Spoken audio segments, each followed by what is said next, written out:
seorang gembala yang hidupnya hanya di padang jadi satu kali ketika ya karena kesendirian saat ketika dia ada duduk merenungkan kehidupannya di bawah sebuah pohon dan pohon inilah yang orang sebut dengan beringin.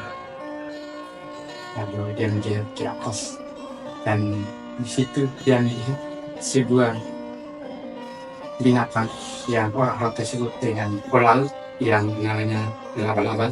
Dia pincang, dia tarik dan terdengar adalah gesekan dengan yang berbunyi mengiring dia untuk menciptakan sesuatu. Lalu dengan ilham yang maha kuasa, anak ini menciptakan satu perang bilang yang sekarang kita bilang sasani. Sasani ini berasal dari dua kata sari dan sani.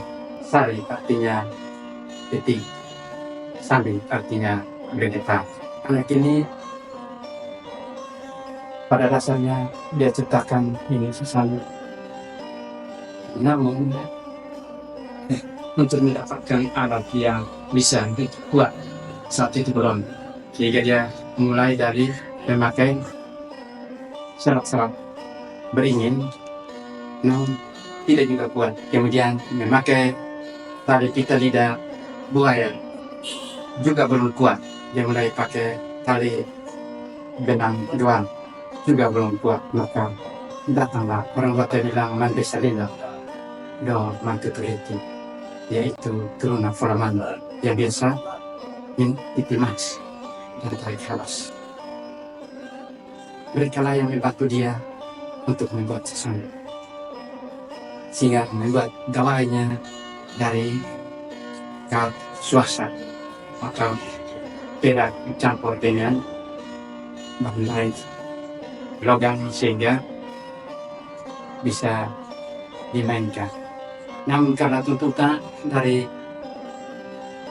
Turunan Folaman, maka mereka buat sesuatu bukan satu saja, tetapi lebih dahsyat. Dan masing-masing sesandu atau sandu saat itu dengan namanya tersendiri.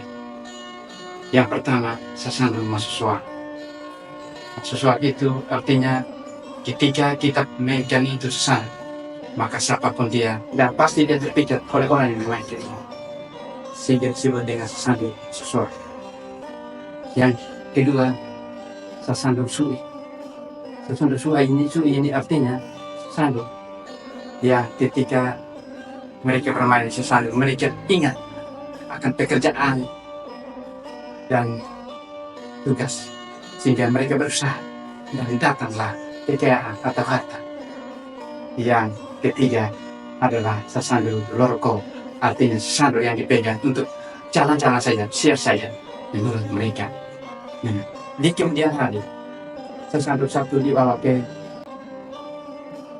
Turunan Folaman yaitu Kendal. Lalu satu pemain musik atau pencipta ini dia main sesandu karena punya kekayaan dan punya hak. Lalu anak ini ketika dia besar dia tuak atau menyalip tuak karena ada gangguan pada dia punya tuak, sehingga nilainya itu dia tidak dapat. Maka tiap malam dia menjaga nilainya dengan memainkan sesandu untuk supaya dia jangan mengantuk. Pada suatu ketika entah bagaimana dia menghilang dengan sesandu yang dia main. Di kemudian hari, karena seorang pelaut yang terkenal dan mungkin juga dia juga seorang musisi, dia bawa sesandu ke danau, yaitu Sangla.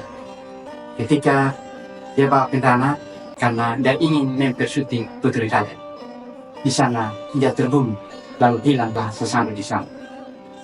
Dan sesandu tiga hilang, karena satu hilang bersama dengan pencipta, satu kendal, maka disebut dengan Dahena, yaitu Pulau Rote ini disebut dengan Dahena karena Dao menyebut negeri ini Dahena, yaitu Nusa Rote.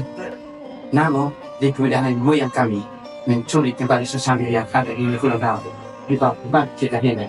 Maka sesandu di Dao hilang, sesandu di Dahena atau Pulau Rote berkembang kembali sampai dengan. Dan yang tanah hilang karena musnah dengan ketika dibunuhnya Sangguan.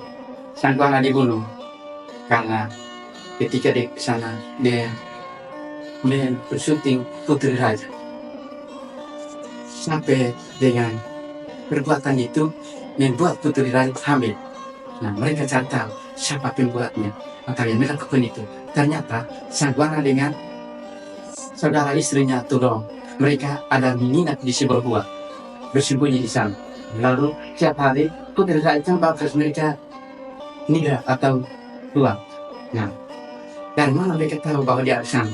Satu kali ketika Haji yang dibawa ke sana, mereka tidak kasih lubang dia punya pantatnya, jadi gula air ini menetes. Dia tidak tahu bahwa dia bawa gula air ini ke sana untuk kasih minum Tulong dan Sangguana. Ternyata gula habis dan mereka mengikuti ini tetesan gula di tanah sampai di lubang. Maka dia dibunuh saya karena perbuatan yang mengambil Putri Raja di Tanah. Apalagi dia dipersyuting oleh seorang nelayan.